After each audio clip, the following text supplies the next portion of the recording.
I think this question of what drives me, I think is a good one. And a little backstory is perhaps useful here. So, Totally. my formative years were spent in a double wide trailer in Western Nebraska. So, a meager beginning, as it were. There was never any assumption I would go off to college, much less graduate school. So those were like very bizarre moves for this Sure. kiddo to make. Well, And good for you. yeah, it's awesome because when I entered those spaces, I noticed right away that it was an unfamiliar territory, as it is for so many students who go in.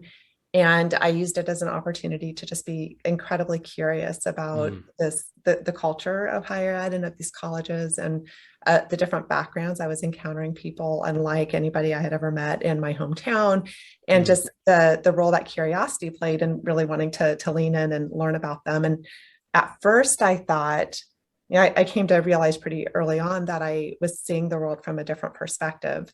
And at first I thought, oh my gosh, that must be because I'm an idiot and I don't get anything and I should keep my mouth shut and pay attention and keep learning. Wow. But then it wasn't too deep into the college experience that I realized, oh my gosh, this is maybe actually a gift that I'm Mm. seeing the world differently from others. And then it dawned on me, holy smokes, everybody else is too.